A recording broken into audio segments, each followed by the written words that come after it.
દોસ્તો, હું છું એલડી મકવાણા. બોટાદ દસ્તક ન્યૂઝમાં આપનું હાર્દિક સ્વાગત છે.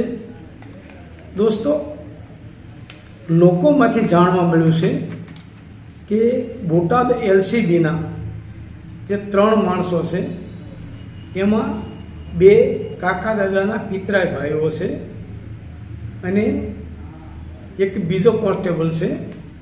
આ ત્રણેય એલસીબીના જે પોલીસ કોન્સ્ટેબલો છે તે ત્રણેય એક એલસીબી માટે શરમજનક કહી શકાય તેવા કૃત્યો કરી રહ્યા છે અને તે લોકો પોતાની વાડીઓમાં જુગાર ચલાવે છે અને પોતાની વાડીઓમાં ઇંગ્લિશ દારૂનું કટિંગ પણ કરાવે છે તેવું પણ લોકોમાંથી જાણવા મળ્યું છે.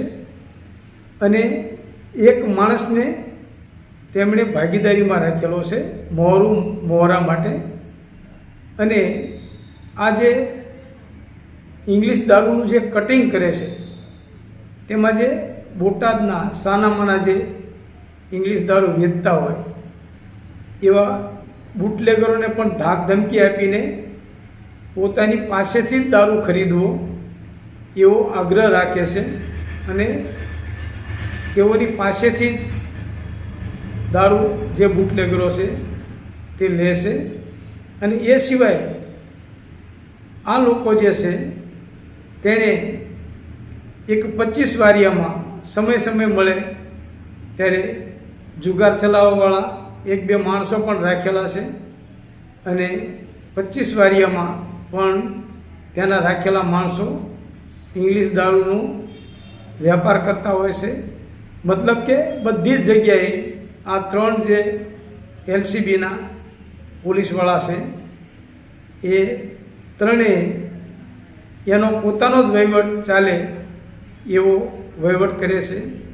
અને જુગારમાં માણસો લાવવા માટે તેઓએ 1000 રૂપિયાના રોજના ભાડાથી રિક્ષાવાળો રાખેલો છે.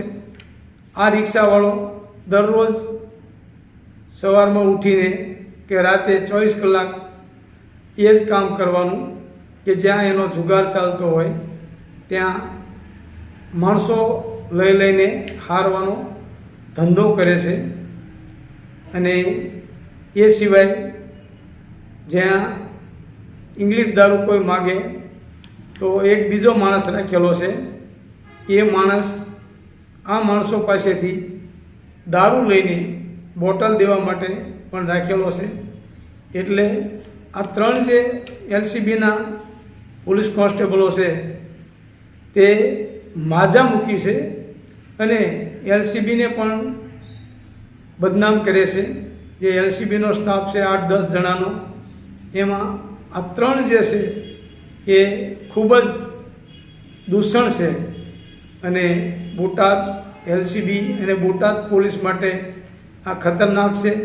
અગાઉ પણ આ લોકોએ બરવાળામાં મોટો લઠ્ઠાકાંડ થયો, તેમાં પણ આ લોકોની બદલી દૂર કરેલી હતી, પરંતુ ગમે તેમ કરી અને છેડા કરીને પાછા આવી ગયા અને પાછા એલસીબીમાં ગમે એમ વર્ક કરીને ઘૂસી ગયા છે. તો ખરેખર આ દૂષણને બોટાદમાંથી 500 કિલોમીટર દૂર મૂકવું જોઈએ એવી લોકોની માગ છે.